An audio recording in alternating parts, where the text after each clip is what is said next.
جی ہم सबसे पहले तो मैं एक डॉक्टर होने के नाते आगरा में आपका हार्दिक स्वागत करती हूँ कि इतना ज्ञान है आपको कि आपने सभी धर्मों की किताबों का अध्ययन किया। मेरा नाम डॉक्टर आर के वर्मा है। यहाँ पे मैं वर्मा नर्सिंग होम के नाम से अपना नर्सिंग होम चलाती हूँ और ये हॉल जो है मेरे पतिदेव की देन है। जब वो मेयर थे आगरा के तो उस समय उन्होंने बनवाया था, आज जो जिसमें इतने लोग यहाँ सब बैठे हुए हैं। मेरा एक छोटा सा सवाल है और बहुत दिनों से घुमड़ता है अंदर कि आप सब लोग हर साल अपना एनुअल फंक्शन जो है मक्का मदीना मनाने जाते हैं, तो वहाँ हिंदू को, ईसाई को और धर्मों के लोगों को क्यों नहीं जाने की इजाजत है? जैसे आप लोग जाते हैं, क्या हम लोग नहीं जा सकते वहाँ पे? वो हमारे लिए भी तो एक तीर्थ स्थल है। जब आप हिंदू मुसलमान में कोई फर्क नहीं समझते तो फिर वहाँ जाना हमारे लिए प्रोहिबिटेड नहीं होना चाहिए।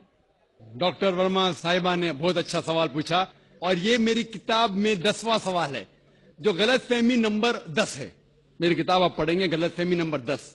और डॉक्टर साहिबा ने बहुत सही फरमाया कि अगर हम आलमी भाईचारे में मानते हैं तो सिर्फ मुसलमान को क्यों इजाजत है मक्का और मदीना में जाने की, गैर मुस्लिम हिंदू और सिख और ईसाई को क्यों इजाजत नहीं है? बहुत अहम सवाल। इसका जवाब है कि हर देश के अपने अपने रूल्स और रेगुलेशन होते हैं।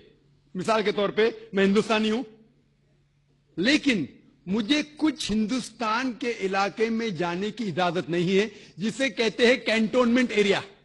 सिर्फ मिलिट्री के लोग, सिर्फ वो लोग जो देश की हिफाजत में लगे हुए हैं, वो लोग वो कैंटोनमेंट एरिया में जा सकते। मैं नहीं झगड़ सकता हूं, मैं इस देश का नागरिक हूं, मुझे क्यों नहीं जाने देते? नहीं, ये गवर्नमेंट का रूल है। ये कैंटोनमेंट एरिया है, मतलब खाली वो लोग, वो शख्स जो मिलिट्री के लोग हैं, जो देश की हिफाजत में लगे हुए, सिर्फ उनको इजाजत है। ये रूल है। इसी तरीके से मक्का और मदीना मेरे हिसाब से इस्लाम का कैंटोनमेंट एरिया है। वो लोग, सिर्फ वो इंसान जो इस्लाम के लिए जान देने को तैयार है, वो लोग को अलाउड है, बाकी लोग को नहीं। हम मानते हैं कि सब इंसान हमारे भाई है, भाईचारा के अंदर वो इंसानी भाई है, उसका हम एतराज नहीं करते, लेकिन सिर्फ वो भाई लोग अलाउड है जो इस्लाम के लिए जान देने को तैयार है। और एक इसका जवाब है कि जब भी आप कोई मुल्क में जाते हैं उसके लिए आपको वीजा लेने पड़ता है, वीजा। और सबसे डिफिकल्ट है अमेरिका का वीजा, खुसूसन 11 सितंबर के बाद। 50 सवाल पूछते। जब मैं सिंगापुर में पहली बार गया था, वहां इमिग्रेशन फॉर्म पे लिखा था कि डेथ टू ड्रग ट्रैफिकर्स, जो भी ड्रग से पकड़ा गया उसे सजाए मौत। अगर मुझे सिंगापुर में जाना है तो मुझे यह तस्लीम करना पड़ेगा कि अगर मेरे पास ड्रग्स है तो मुझे सजाए मौत होगी। मैंने कहता सजाए मौत, इतना खतरनाक सजा, नहीं मानते तो सिंगापुर में आना ममनू।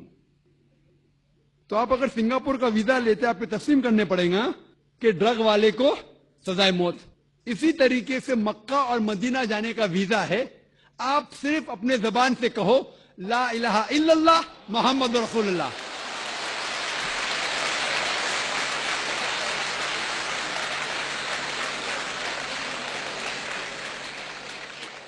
अगर कोई भी इंसान अपनी जबान से कहता है ला इलाहा इल्लल्लाह मोहम्मद रसूलुल्लाह, कि ना कोई माबूद है अल्लाह के सिवा और मोहम्मद सल्लल्लाहु अलैहि वसल्लम उसके पैगंबर है, कोई भी आपको रोक नहीं सकता मक्का और मदीना जाने के लिए।